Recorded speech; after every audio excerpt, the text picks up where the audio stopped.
Welcome to Curb Enthusiasm. I'm Emily Weidenhof. On this episode, we chat with Eric Beaton, Deputy Commissioner for Transportation, Planning, and Management at New York City DOT. Eric oversees the design of city streets, including the city's Vision Zero safety program, development of bicycle, pedestrian, and public space programs, and the implementation of select bus service and other transit projects in collaboration with the MTA. Eric has a master's degree in urban planning from Harvard University's Graduate School of Design and a bachelor's degree from Cornell University.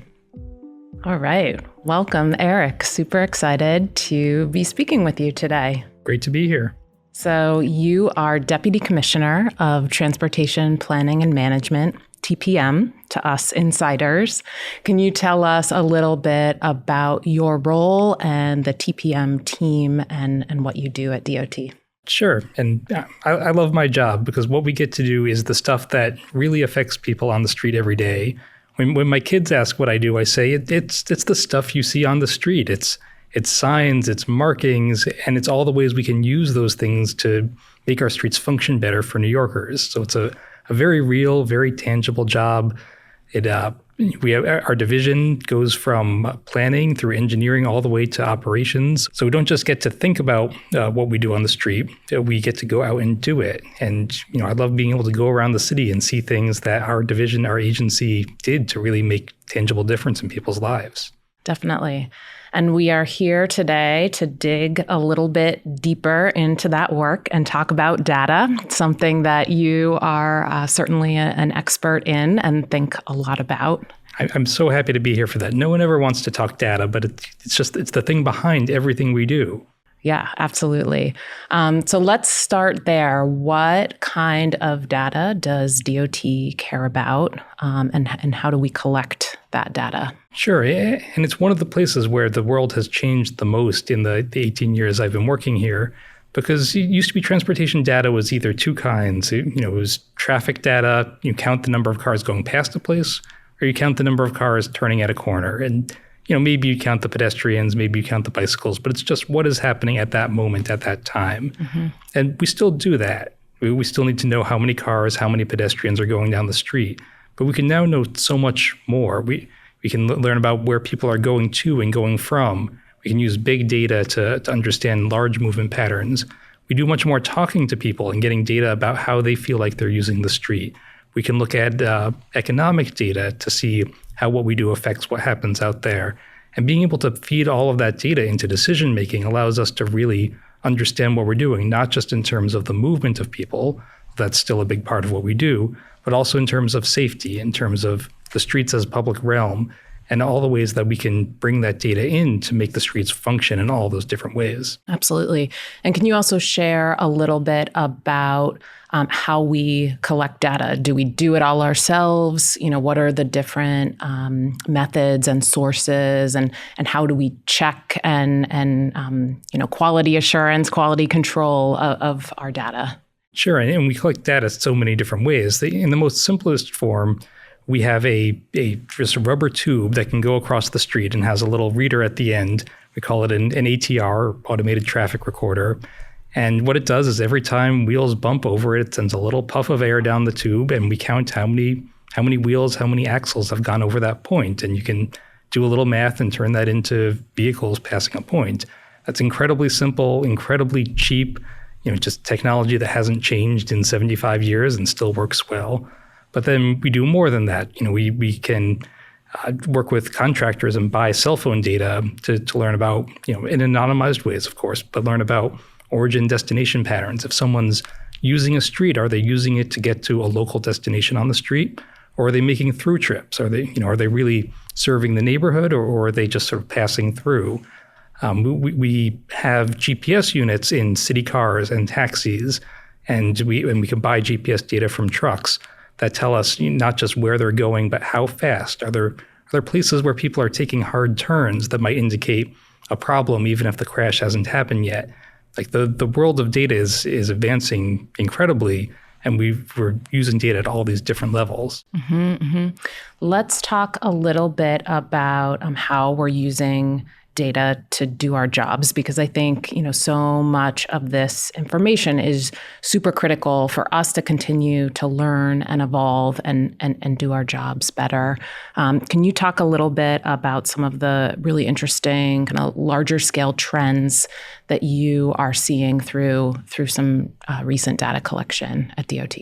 Sure. And there's some data out there that I think just isn't new necessarily, but underlies a lot of what we do, which is just, first of all, that people make mostly local trips, right? Like even for trips to work, more people work in their own boroughs than work in Manhattan.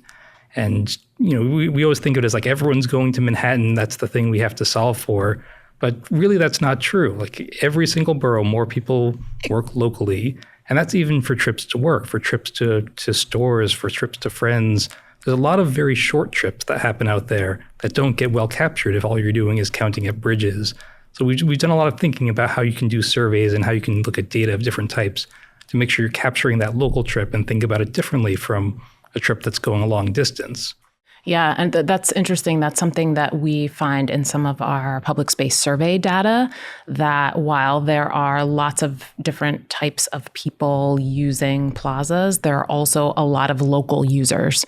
So sometimes when people are concerned about who is this space for? You're building this space in my neighborhood. Who is this for? It can be really helpful to look at who is using the space and find that actually, in many cases, it's a lot of local neighborhood residents that are using the street, and that they're using it consistently and regularly, multiple times a month, multiple times a week, and it becomes infrastructure that they rely on. And again, just really interesting finding when we're actually observing and asking people, how many times they visit a space, where they're from, who is using it. Yeah, and it really adds so much to the conversation to be able to say, not just I hear what you're saying, but we've looked into it and yes. we understand what's really going on. A place this comes up a lot is actually around parking, right? Parking in New York City is incredibly hard. And everyone thinks that people are coming in from far away because they just need to park in your neighborhood. And, one of the things we've done is we send people around and we look at license plates and use the DMV to attach those to zip codes. Increasingly now we can use the sort of big anonymized data to look at similar things. And what you find over and over again is that the vast majority of cars parked in a neighborhood belong to the people who live in that neighborhood. And, that's a hard thing because it means that you can't just keep everyone else away and everything will get better. It's New Yorkers who own cars that are taking up that parking. And that's a hard truth for a lot of people. But it also means that you can start getting at, like, what are the ways you can really get at car ownership? Because it's by reducing car ownership that you're really able to address things like parking. Yeah, absolutely. And also understanding usage patterns to help better shape design, policy, smarter valuing of the curb. Can you talk a little bit about where some of this data that we're getting has actually led to design or policy management innovation? Yeah, and curb management is the place where this is taking off more than anything else, because it used to be incredibly hard. You'd have to go send someone walking down a street in circles over and over again all day, writing down license plates and then going back to the office and doing data transfer. Any work on the curb was incredibly hard. And now all of a sudden you have license plate readers, you have sensors that can capture when people are parking or leaving a space. You have this big data that can tell you how many people are driving into an area versus taking transit or walking. And it's all estimates at that level, but it's real at the same time. And we can use that to start to look at, like, how are people really using the curb? We have about 3 million parking spaces in New York City. The vast majority of them are for free long-term storage of personal automobiles.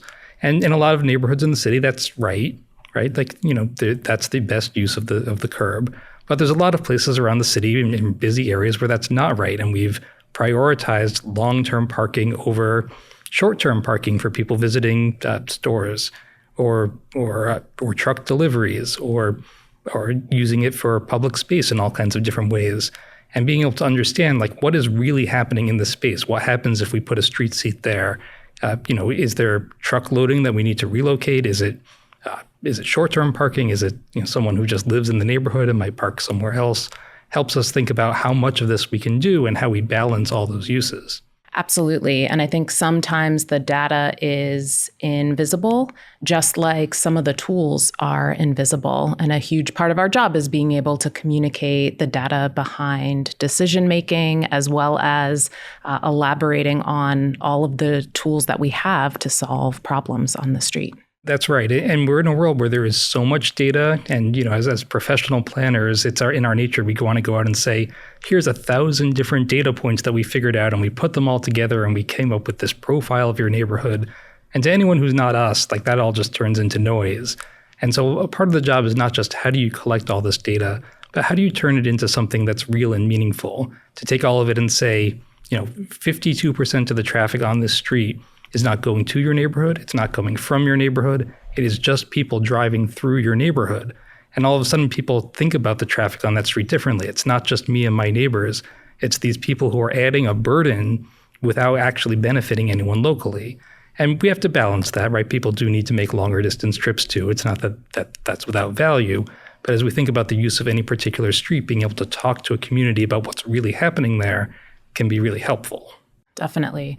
And I think something we hear a lot as we're engaging with communities is a tension between maybe some of the data points that we're communicating and what folks are feeling and what they're kind of observing in their daily lives. So could you talk a little bit about the difference between the data and what we're kind of how we technically understand a space versus how we may feel or experience that space? Sure. And people's feelings are important. And that's part of what we have to work with is not just, what does the data say? And you're wrong if you feel differently, but like, why do you feel differently? And a really good example that stuck home with me was about 10, 12 years ago, we were doing a bus priority project on Highland Boulevard in Staten Island. And for anyone who's not familiar, Highland Boulevard it's a more suburban part of New York City. It's, dense and transit-oriented compared to most parts of the country. But for New York City, it's relatively car-oriented. But it has a lot of express buses that take people from Staten Island to Manhattan in areas that are far from the ferry. And we put bus lanes on the street, and we did a lot of traffic engineering work. We looked at the signal timing. We looked at turn lanes and just all the tools in our toolbox. And we put this out there, and we thought it was going great. The buses were going 10, 15, 20% faster. And traffic was the same from our perspective. The evening traffic had gone from 15 minutes and 55 seconds to 15 minutes and 23 seconds. We're like, traffic's even moving better. This is gold. And what we were hearing from everyone out there was, what did you do? I feel like this is so congested now. And we're sitting, in Manhattan and looking at the data and saying, these people are crazy. What's going on? And then we went out and we did a field visit, and we stood with some people who lived and worked on the corridor. And we both learned something by standing out there, because what you saw was traffic was going down the street in a very concentrated group. The signal timing was such that it was causing everyone to travel at 25 miles an hour. Mm-hmm. And that's what we wanted to see, right? That's not different from plan, but it was different from before when the traffic was more spread out, and you might get some people zipping around and coming in and out of traffic. And whether you're that person and you're actually going faster or you're getting past, but you see traffic moving faster, it sticks in your head as something changed. This traffic is slower. And not just slower, but feeling more congested because the cars were all together in a group. And so on the one hand, we could see by standing there like why people felt that way.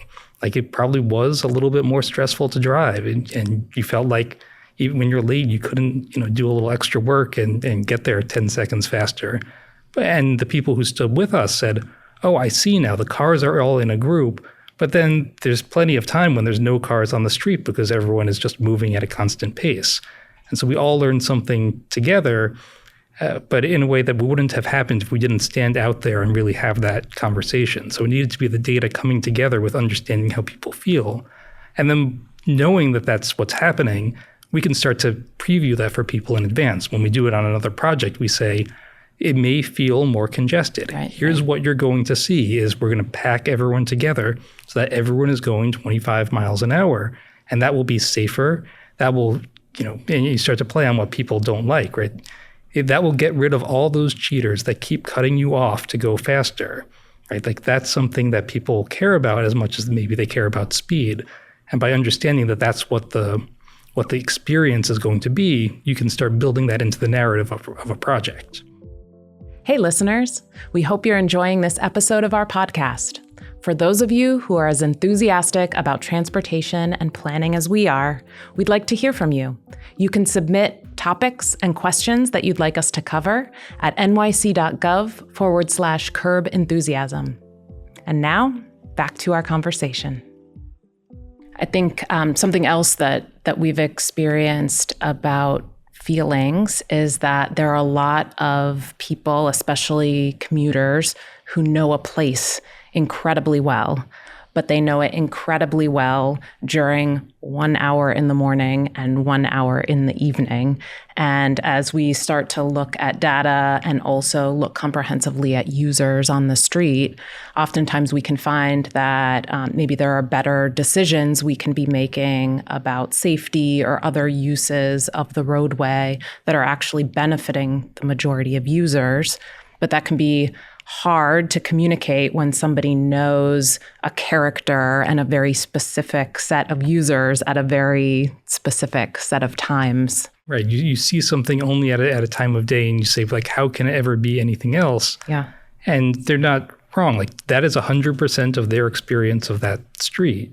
And to a lot of people, like, rush hour is when they see something, especially if it's not in their own neighborhood. And to some extent, we can use data and say, like, look, you should believe us, and here's why. To some extent, we have to be able to say either we're going to manage the street differently at different times of day. And I think something the agency has done really well is instead of saying yes or no, this is open or this is closed, that we can manage things differently at different times of day or allow certain vehicles through but not others, just a toolbox that's grown. And other times we are able to say to a local community, like yes, this is going to be more congested 8 to 9 a.m., right? We're not going to hide that from you. Like, that's part of being honest with you about what this project is doing. But the other 23 hours a day, it's going to be fine. And I think, again, people tend to think of the traffic works or the traffic doesn't work. And instead, we can be honest with the community and say, here's what we think will really happen. Like, you will see some congestion. You'll see it only at the busiest times of day. But the rest of the time, you'll have this safety improvement that will work 24 hours a day. Yeah. And feelings are also so important in traffic engineering because it's not just data and engineering, but also human habits and human behavior and the kind of confluence of some of the more emotional versus rational. And I think some really interesting things that DOT has done is around observing how environment and human behavior impacts safety. And so, like, specifically dusk to darkness campaigns, like there's a real way to look at habits and environmental changes and be able to really engage with the public and look to change culture, change habits. Could you talk a little bit more about your work in that? Sure, and I have a couple examples, but Dusk and Darkness is a good place to start because it's a place where we dove deep in the data to say, like, is there something we should be doing differently here? And it's something that came out of the data that we weren't necessarily looking for, right? Like, we tend to think of safety data as like which street is most dangerous, which corner is most dangerous. And that's, of course, a very important part of what we do. But when we looked at time of day and just how that changes over the course of the year, and there was this very clear change as the clocks changed, that certain hours of the day became more dangerous, irrespective of where in the city you looked. So that says, okay, this is not a traffic engineering problem alone, right? This is something that is happening at intersections that are otherwise safer and in different boroughs and however you slice it. It's something that has to do with people are out and about when it's darker all of a sudden, and not a gradual thing, but over the course of a weekend, it shifts by an hour. And that's said to us, okay, like, we need to do education and make sure people are aware. We need to work with the police department and make sure that our enforcement is very targeted at that time of day, which may not otherwise be the time of day that police would be out there doing enforcement and being very visible.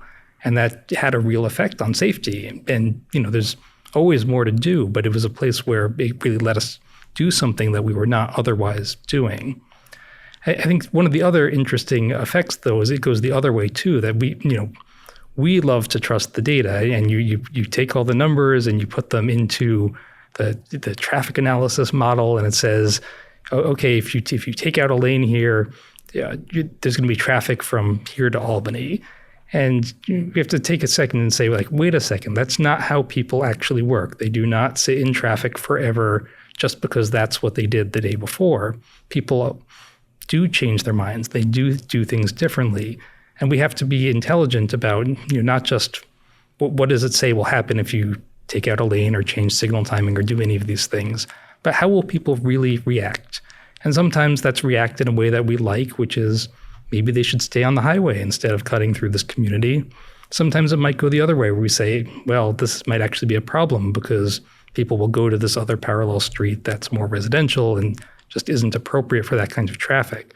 But it's why you can't just take the data and take that first level of analysis and just go with it. You have to apply some real planning and thought to it.